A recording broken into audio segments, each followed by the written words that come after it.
Thank you for joining I Am Possible, which is India's first future tech meets sustainability podcast.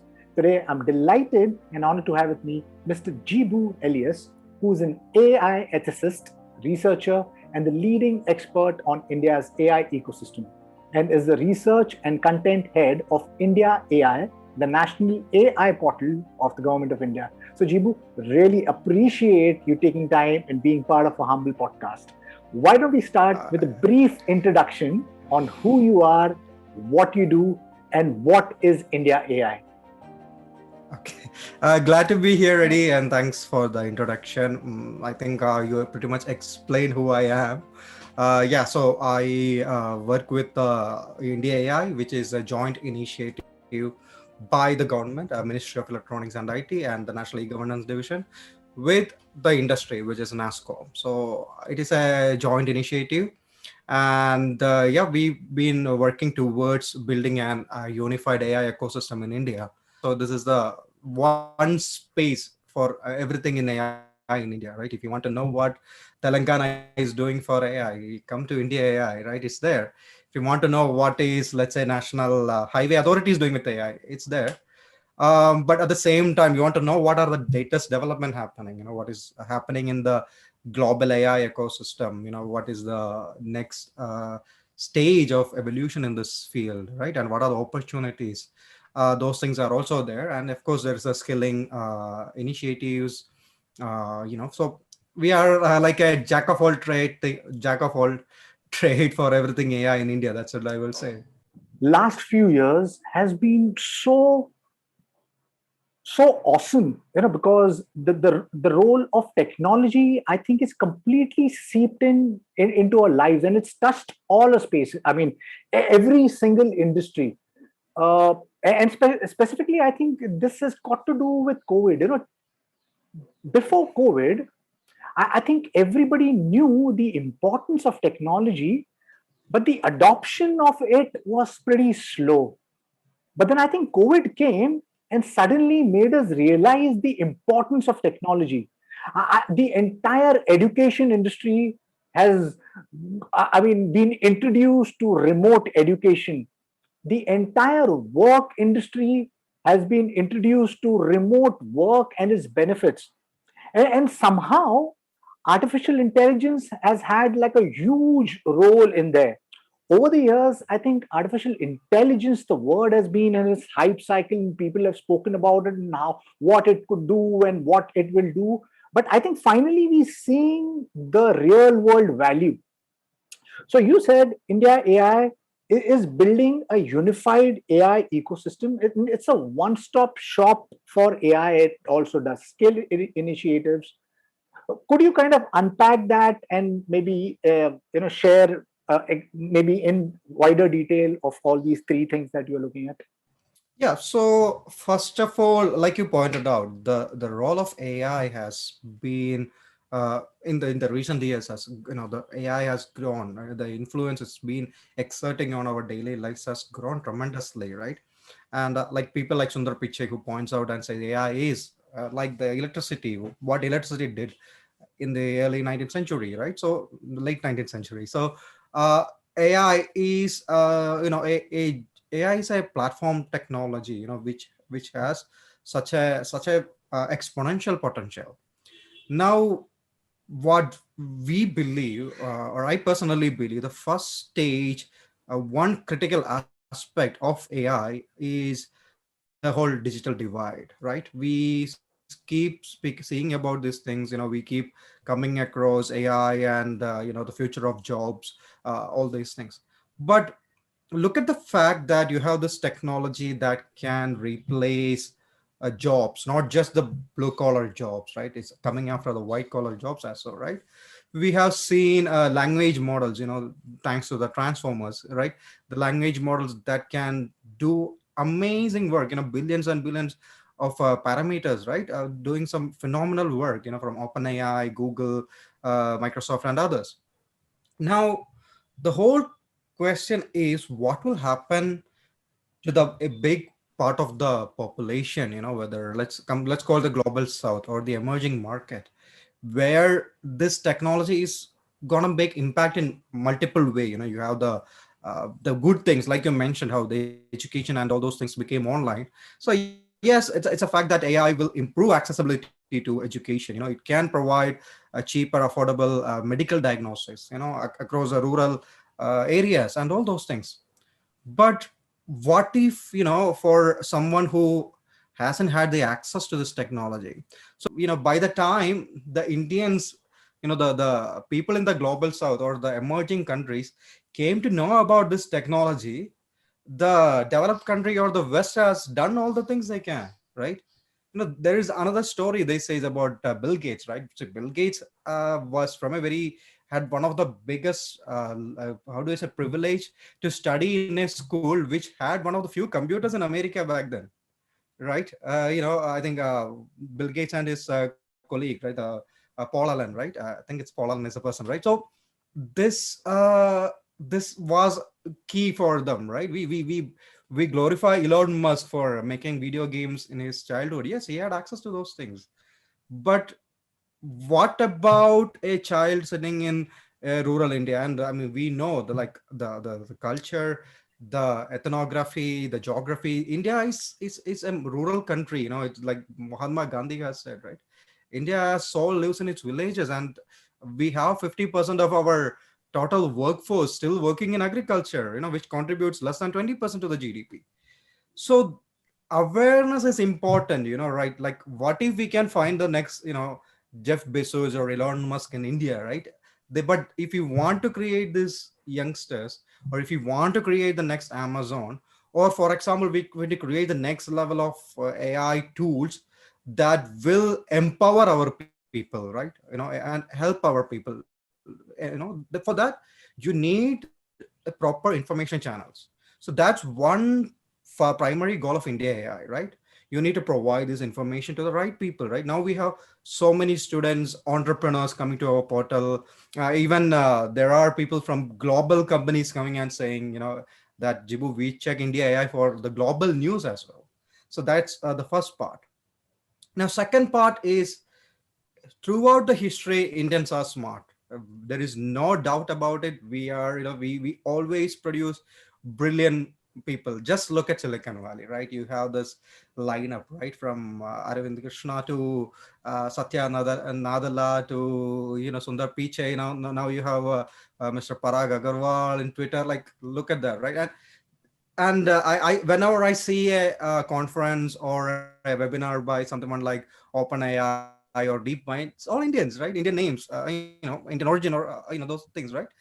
So we are never bad at it. Like, we did our Mangalyaan mission, lesser than the cost of the whole movie Gravity. They say that, right? So and last day I was reading this book about Ramanujan, and it's fascinating, how this man, without no proper training in mathematics, did this amazing things. But if you understand, you look at his limitations, despite his limitations, despite his circumstances, right? His ailing health, right? So, but now the problem with us is these kind of achievements, this kind of research, or whatever we call, is sitting in silos. Like, look at our IITs. We have amazing academicians, like we have Mr. V Kamakoti now heading IIT Madras, right? He is an AI pioneer. Ravindran is there in IIT Madras. You have people like Jawahar Vineet in IIT Delhi, right? You have Professor Mosam in Vineet and Jawahar in IIT Hyderabad, Professor Mosam, Manan Suri, all these folks in IIT Delhi, right? We have so many brilliant people out there, right? ISI has people like Susmita Mitra. Like, we are never short of these brilliant people. And but why these things? Why this work they are doing still sits in a silo? Now you come to the corporate. Our IT sector is thriving, right? We are behind nobody when it comes to IT, right? And now you look at the public sector, right? The government. When it comes to AI, I think the government has taken a different approach.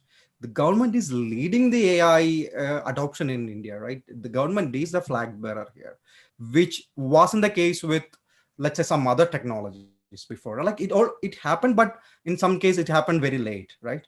So now what India AI stands is to bring them all together, right? One good example will be our lab to market initiative last year we did, right? So we asked the academicians to apply, right, apply your projects and your research to in this program, and we will pick them and we will enable them to help them make this research into a final product. If it remains academic research, I mean, it's good for academic work, but you want them to be a full on you want to see it in a full on production environment, right? And I think if you look at US, that's our biggest strength. For example, we are speaking about AI, and as we all know, right, the term artificial intelligence came from the 1956 Dartmouth workshop. But who organized that? It was organized by DARPA, right? Who created internet? It was again DARPA, or the US military research, right? So that gap, right? In US, you have an organization like DARPA, which act as sort of a bridge between the academia and the industry or the government, and we don't have that. So, but no, I'm not saying we are doing exactly that, but these are some of the limitations we have, because our country has unique problems of our own, which is different from, let's say, US and China. Yet India ranks third in terms of academic publications in AI, right? We were eighth in 2020 in terms of patents filed in AI. And I think now at this point, I think we will be, maybe in the top three when it comes to the startups in AI, right, across the world. And it doesn't stop there. Like if you look at the latest Stanford AI index, we are leading the talent and the skilling part, right? And surprisingly, there is a good gender balance also there. We have more women get coming into AI skilling and talent pool. So these are some of the priority areas that we want to address, right? So I think that's where India AI comes in. India AI is placed in that sweet spot, right? You have the it's a government project, then you have the support from Nasscom and the industry. The academia is also there. So I think there's a lot to do through this India AI, and we have been trying our best.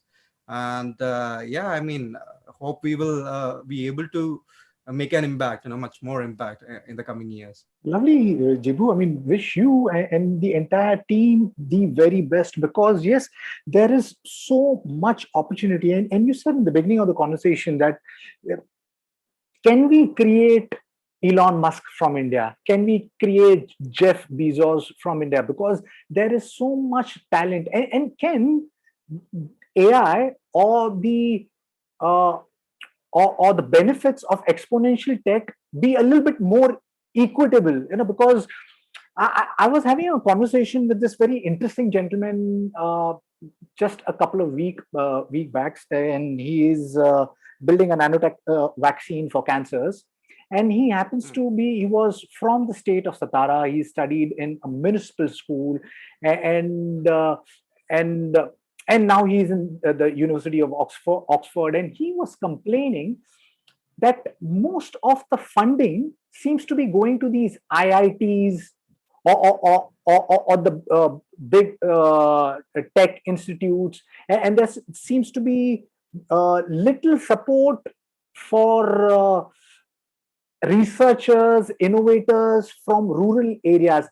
I'm sure India AI is looking into that, because I think being a 1.3 billion this thing of country, I think it's very difficult to reach everyone. But I think there is so much great movement happening, and I think it's just a matter of time where we'll be able to actually start seeing real world benefits. And you said, I mean, we at this point in time, India is the number third in academic publication, number 8 in patent filing, possibly number 3 in the startup. So these are really, really good signs. And I feel that it's not one single technology. I think there's a convergence of technology. That there is earlier it used to be just AI, but I think the AI is converging with blockchain. Blockchain is converging with NFT, and with NFT is converging with metaverse.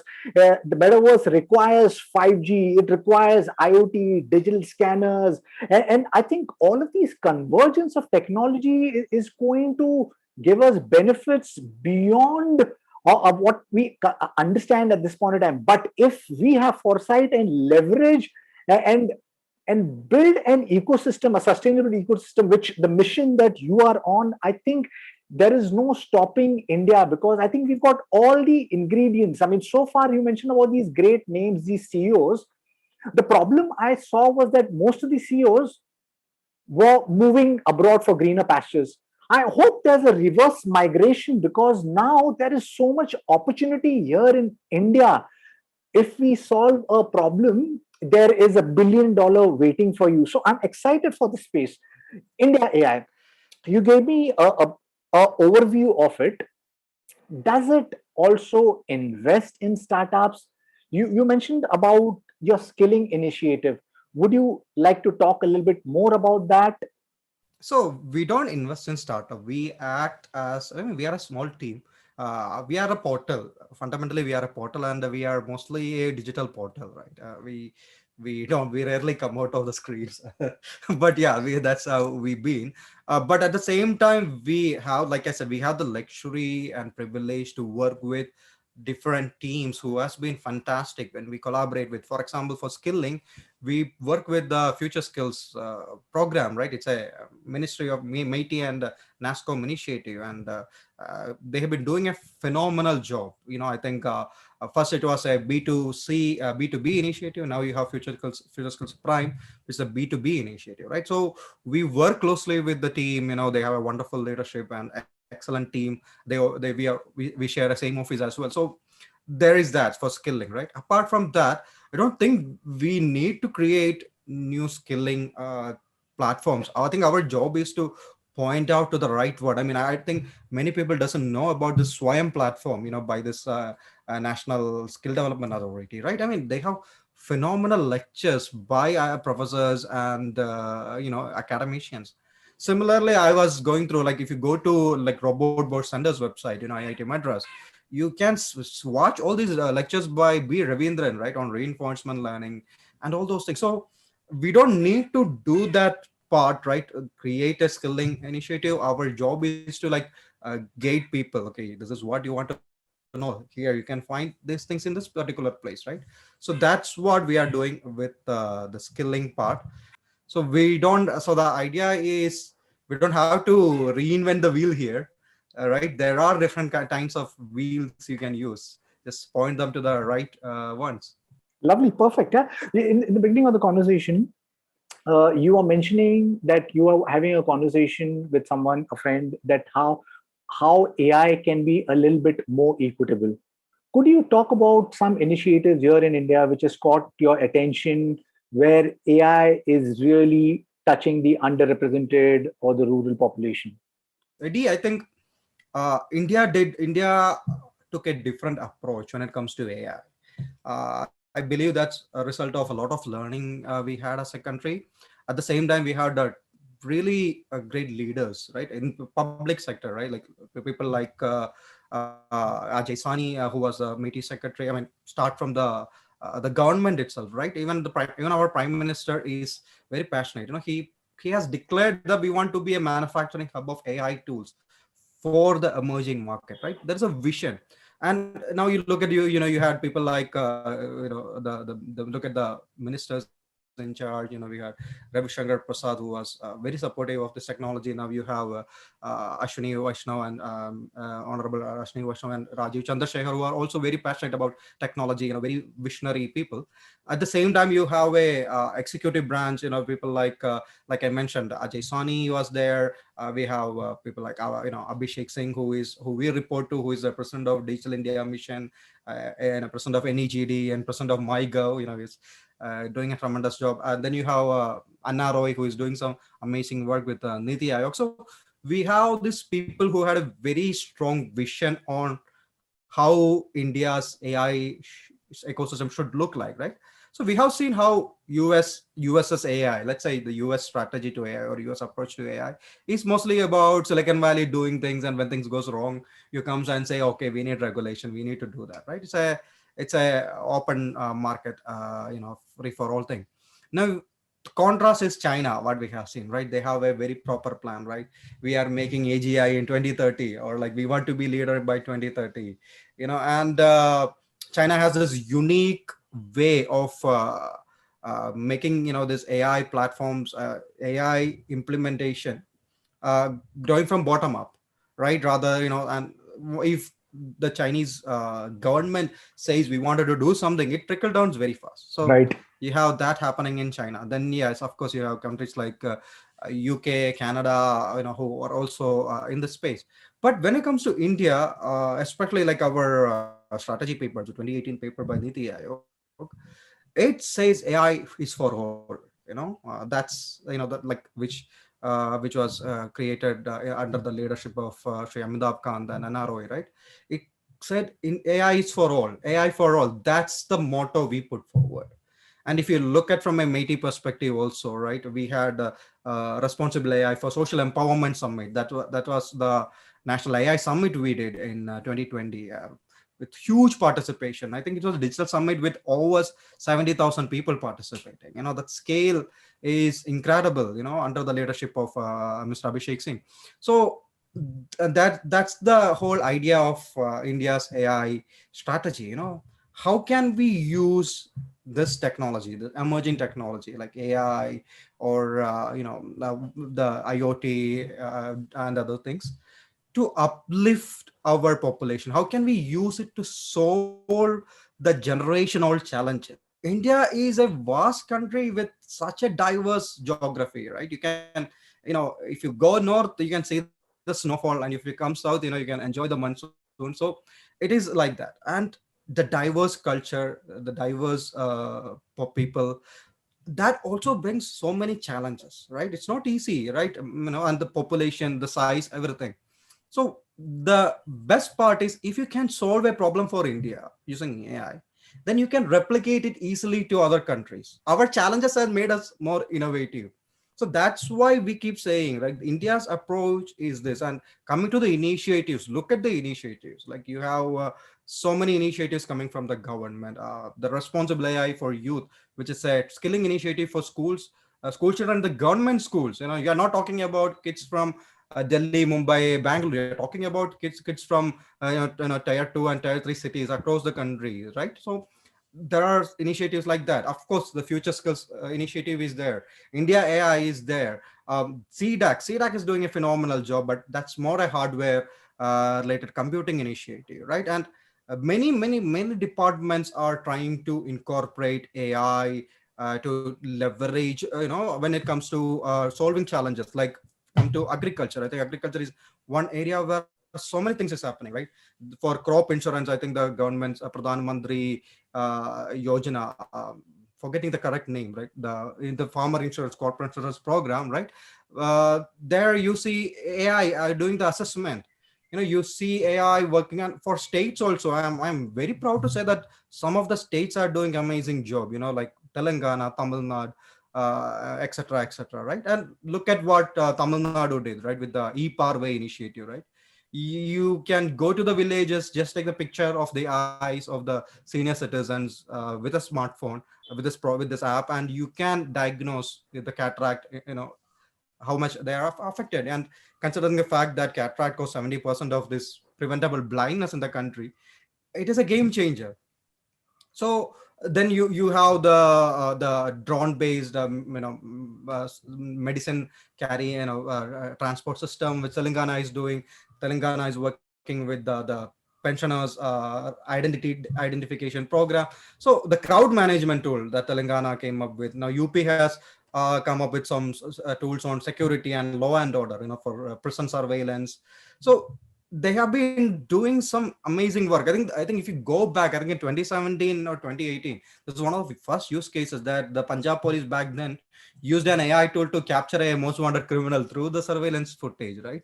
So this happened in 2018, right? And 2018 or 2017. So there have been so many initiatives, and like I said, if you come to indiaai.gov.in/initiatives, you can find all these initiatives, right? And the best part is, it's not this what you expect, like who you expect to do this brilliant work, who are leading it, right? For example, there's a district in Nagaland called MON, and the collector, the district magistrate there is Mr. Tavasil, an IAS. He's doing an amazing job. Like, they used AI, geographic fencing, geofencing, analytics to counter the COVID infection, right? And they did it very successfully. They had an efficient system, and they won the Soch Award and so many other global recognition, right? So this is the beauty of AI. You have the people who unexpected people, or like the unique use cases, right?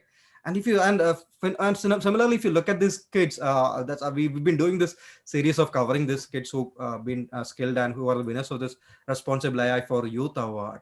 The programs they do are like really fascinating. And so we, for this Women's Day, what they did was we brought on all these girls who has created these amazing AI tools, right? And I feel how do I say, I feel ashamed that I'm not as good as these kids are when it comes to creating these solutions, right? I'm just preaching things, and they are practicing these things.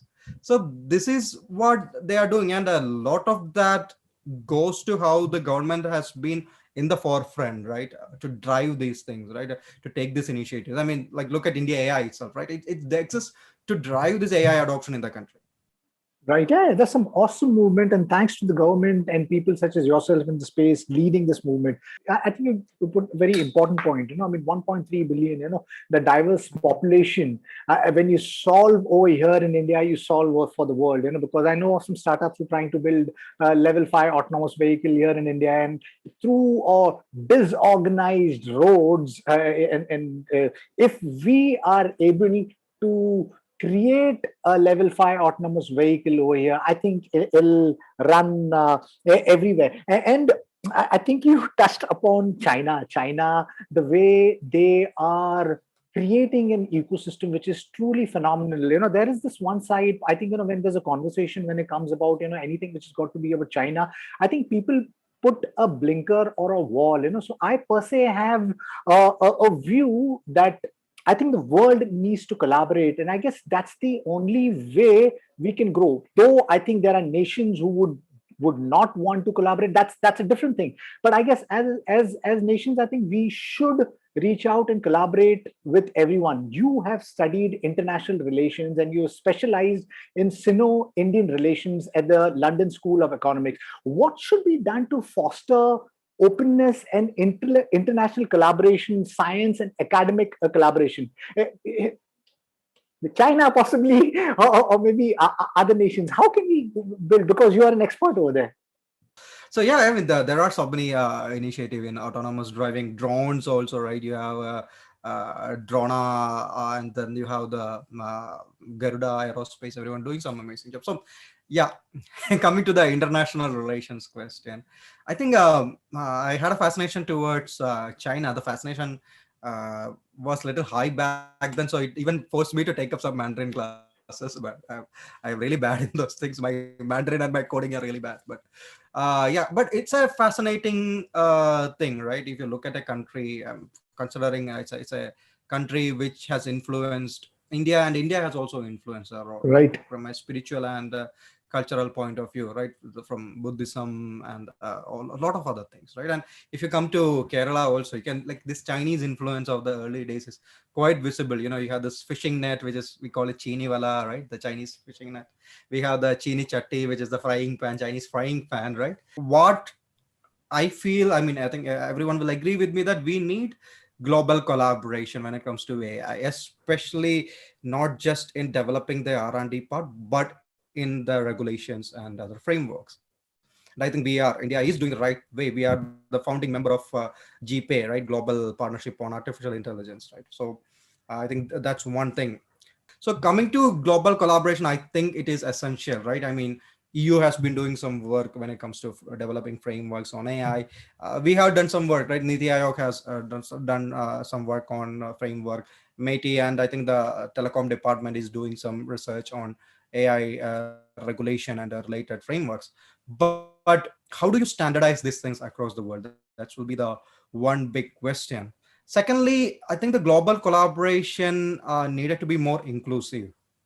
So one big challenge that I feel is happening is this lack of inclusiveness, or, like right now, globally speaking about. For example, most of, like, we know the current AI stream is predominantly dominated by deep learning systems, right? And now, what about, so when you're learning, teaching these models or making training these models or making these systems, you are using data to train these systems. Now what about people who aren't generating enough data, right? For example, I read it in an academic paper. I think it came through Microsoft's research center, saying that no, this is from World Economic Forum, actually, saying that an American creates a data point every 6 seconds.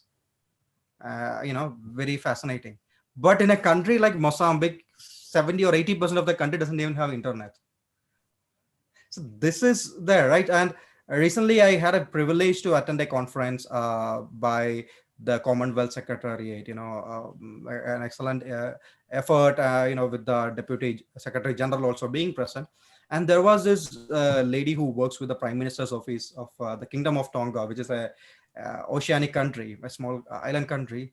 And she was describing their country. And, as I'm from my experience in India, I was saying how great AI can do this and that, right?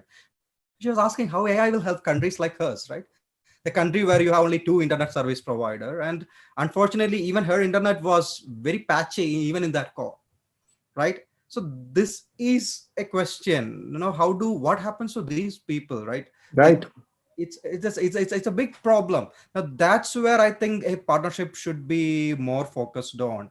Now you have people sitting in Silicon Valley, or Shenzhen, or Gangshu, or let's say Bangalore, creating these AI tools. Let's say predominantly these tools are created from someone sitting in California.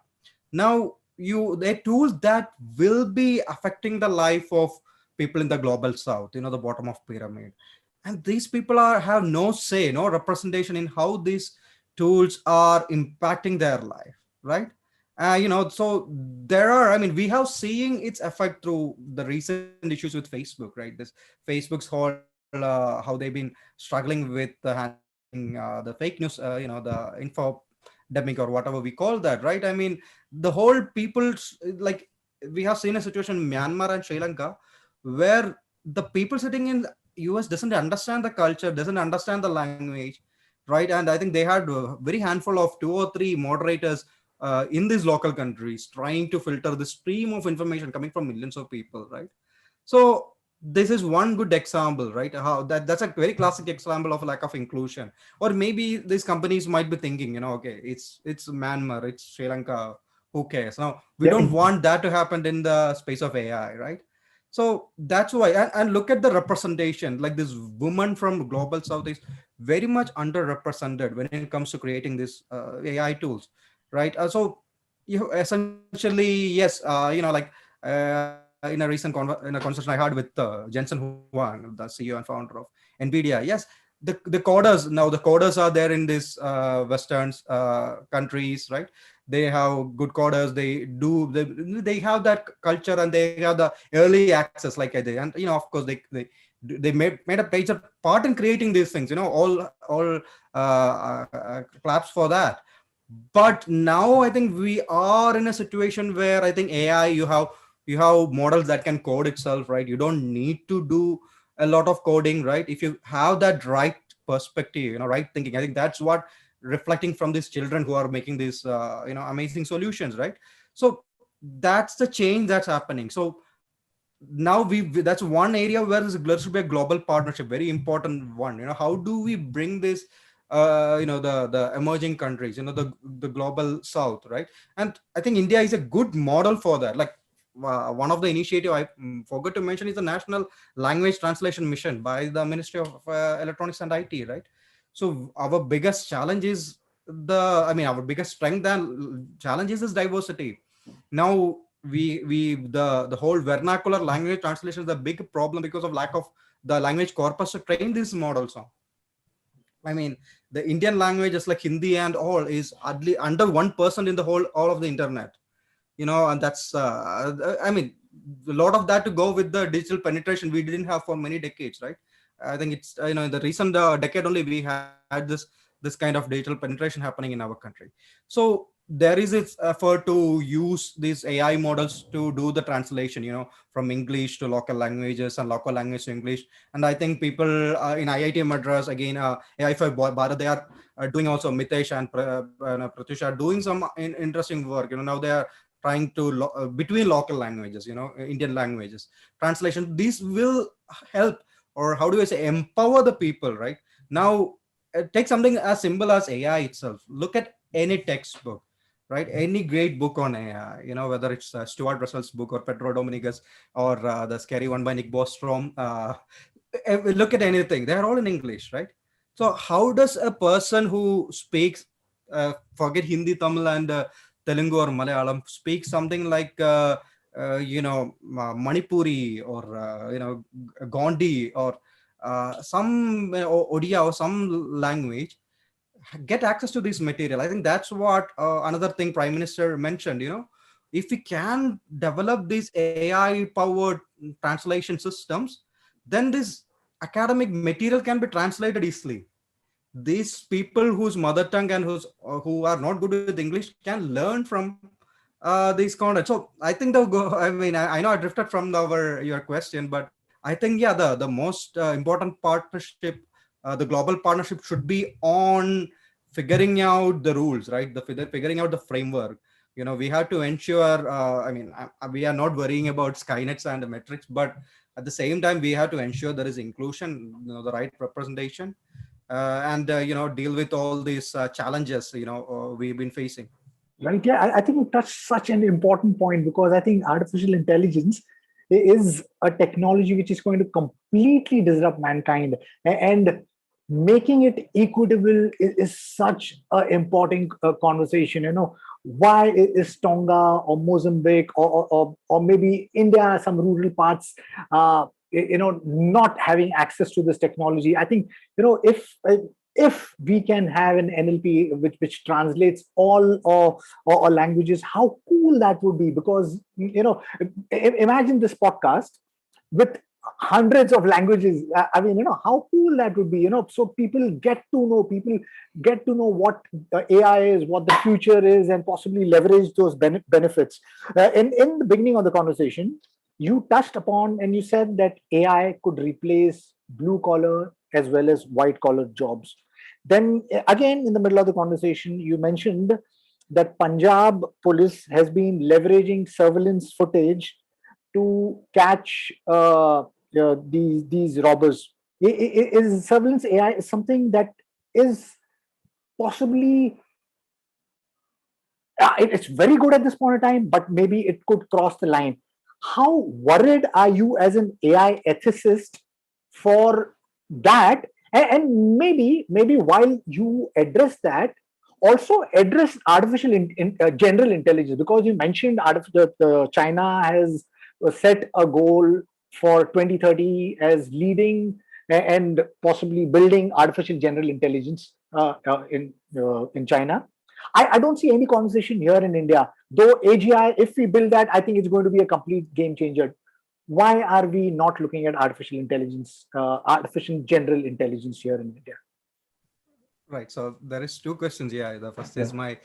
how worried I am. I'm very much worried. I'm very much worried about so many ethical issues, right? And the problem, one thing I worry is whenever you bring a social problem or a problem, a humane problem that is caused by tech, the tendency is to try to solve it with more tech. I think that's what we have seen with this whole Facebook and fake news problem. You have more problem. So in my common sense, I mean, how limited I am. I'm not the smartest person even in this house. So I will give that credit to my mom. So even in that kind of in a scenario, right? In my humble opinion, if you have a problem in a country where there is a local language, you hire more moderates from that country, right? It will not cost you that kind of money, but what they were doing, yeah, we will apply more AI into it. We will apply more technology. We have our machine learning models that will now identify fake news. So yeah, and that serves some purpose from a capitalism point, right? The lesser human involvement is there, the more the profit you make, right? It's so if you look at the biggest threats, there I think you can summarize the whole AI ethics or the as fast, the fairness, accountability, the security issue and transparency, right? Everything else falls under these four pillars. So you look at something like fairness, you see all these issues caused by bias, right? AI bias. You see this with Compass, which was allocated to help the US judges to allocate the parole in US, or the in UK we seen with this A level exam result where you use an AI algorithm. Now, what worries me a lot is a solution to most of these problems is adding more technology, right? And but these problems happens in many cases not because of the technology, but because of the historical biases, the unwanted biases we carried with us, through generation. That's what it is reflecting on. So this is one thing that this whole disconnect of this human part away from this whole conversation is something that worries me a lot. And yes, coming to AGI, I don't think China will be able to make an AGI by 2030, but yeah, their plan is to become a global leader, at least in that efforts by 2030. Now, it's a difficult question. There was always hype, right? I think 10 years ago, I heard like, oh, we will be having AGI in 20 years. Now, if you ask me that we will be having an AGI in next 10 years, it's unlikely. You have the Deep Blue versus Caspro in '94. And another version was the Lisodol versus AlphaGo, which like people like Kaifuli call the Sputnik movement in AI. So there are these things, and I'm saying, yeah, AI tools are very good in doing one thing very well, and they do that. Narrow AIs are doing phenomenal job, but to create an AGI, right? So I think the lot when we talk about AI or talk about technology, we keep mentioning all these semiconductors and chips and AR, VR, but we often forget the role of neuroscience in AI. The more advanced we made in neuroscience, again the whole landscape of AI also advanced with that. And we are still nowhere close in saying complete knowledge in neuroscience or complete knowledge in computing. So we don't know what is next for us, right? We are talking about, I think my smartphone has a 5 nanometer processor, right? Apple processor. Now I hear the next generation of iPhone will have a 4 or 3 nanometer processor by made by TSMC, Taiwan Semiconductor Corporation. Now the question is, there is a limit. The Moore's law is now becoming obsolete, right? Because you need the electron to pass through. If the semiconductors become the nodes become smaller than an electron, what will happen? So now we have quantum computing coming in, and it's a very powerful technology. So I think an AGI, I think a lot depends on how quantum computing improves. That has to play an incredible role. At the same time, we are seeing new ways of AI, like training in AI coming.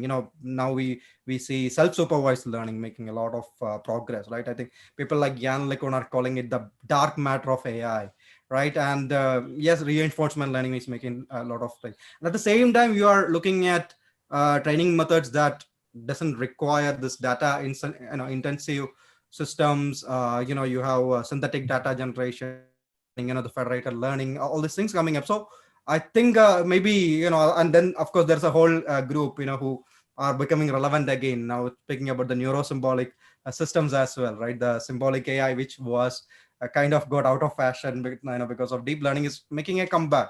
So I think in the next few decades there will be a way of collaboration, and new stream will be there to solve these challenges of deep learning, and maybe the data intensity and all those things. At the same time, this computing power that's given by quantum computing, right?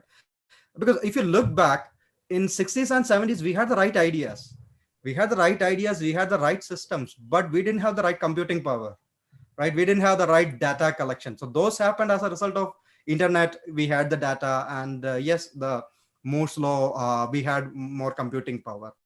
Now I think the quantum computing will be the next leap that will provide that extra boost. And yeah, maybe that's how we will reach an AGI. I don't know.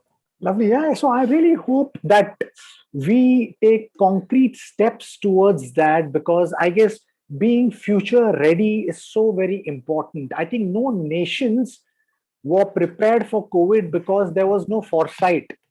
And I guess the only way to be future ready in the world of technology, which is growing exponentially, is to give value to a certain possibility of a technology going or becoming something. I mean, we talk about AGI. I mean, right now, artificial intelligence is in a very narrow space, but even in the narrow space, I think there are some really insane innovations happening, which is leaves you breathless. Right from your GPT-3 to your GANs to so many other things. And I guess we as a nation should have our eye towards AGI, and at least a team that's looking towards and devoted towards building something which is in that zone. My last question to you, Jibu.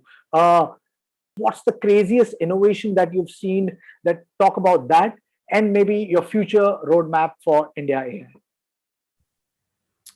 So yeah, so what has excited me most from a technological standpoint of view, I think it's AlphaFold, the model from DeepMind, which is doing some phenomenal job in predicting protein structure, and its impact can be, like, I think they have been winning this yearly convention where you have this competition where you look at the prediction or protein folding structure prediction, and they've been winning in a very huge margin the last couple of years. So AlphaFold has been a tremendously exciting work, and again, the potential of it is I mean, protein folding is one of the huge puzzle we have been trying to solve, and and we never thought we will be able to achieve this kind of success in solving this. So that's one thing that excites me a lot. Another thing what worries me, I think I have shared my worry. Another worry I have is, like, I would say my biggest worry is the digital divide, right? I think now this too will go hand in hand with your other question about future plans for India.ai as well. So now the worry is, how do we get this information? How do you ensure that, let's say, there are students in like the rural remote areas, like I think in 2019 I had a chance to visit Bastar, which is in Chhattisgarh, which is a red corridor area, a lot of, and very, let's say, backward, underdeveloped area. So how do these kids, we introduce the idea of AI, right? It's not that what is happening right now is, oh, you are asking all these kids to learn coding. The idea of AI literacy has become equated to learning Python or doing the coding, and I think a lot of us, that blame falls on us as well. But how do you introduce these children to the idea of what is AI, fundamental AI? What are the streams you have, right? And if there are, what is the difference between computer vision and NLP, or something like okay, what is like supervised learning, what is unsupervised learning, what is reinforcement learning, and what are your career opportunities, and what are the ways to go forward, what are the right resources. Like I said, we don't have to reinvent the wheel, just point out them to the right sources. And that is a big challenge, not just for students, right? I think India.ai may be looking our next future. One of the plans we've been discussing current now is, how can you get people, like, how do I explain AI to my grandmother, right? So we are focusing on this idea of AI literacy, and we are looking into doing it. I mean, I can't reveal more as we are still brainstorming it. And I'm blessed with a very good leadership, and we have a fantastic team out there who are chipping in, and a very diverse team, across India, right? And and so we are bringing a lot of insights also. So this is, I mean, yes, there are organizations like Coding and More. I think there is this UCode, robotics, all these works with this school children from the remote parts of the country. But we want to focus more on AI literacy. That's one thing we are looking at. We've been brainstorming that in the last few weeks. So that's one way of going forward. At the same time, we have been listing data sets. We will be adding more data sets into India AI. I think the one big challenge we have found is that most people doesn't know what all are there in India AI. So if you come there, you can see almost all AI startups in India. You can see the latest research happening, reports happening, the events, case studies. So we have a data set repository, AI standards repository, AI strategy database on other countries. So yeah, we want to improve upon that, right? I think that is one of the things. We want to provide support to this empower how we can achieve empowerment through this AI technology. So that will be one areas we are looking at the same time, yeah, making these things available and making this platform more useful for student community as well as entrepreneurs is another area we are looking at. We are always reinventing ourselves. I think we redesigned our website a couple of times in this short span, because when we felt that, okay, this will serve better, or this will serve better for a kind of audience. I'm someone who is fond of paradoxes. So there is this paradox called the historical history paradox. It says that the only thing we learn from history is that we never learn anything from history. So I think that's what I wanted to add when you mentioned the pandemic preparedness, right? So yeah, we will never learn. That's us. We seldom learn from history. That's the only thing we learn from history. That's the whole point of it. So we are very bad in learning from our past in many cases. At the same time, we are very bad in predicting our future, right? Like there is this story I keep telling to my friends and in talks and all.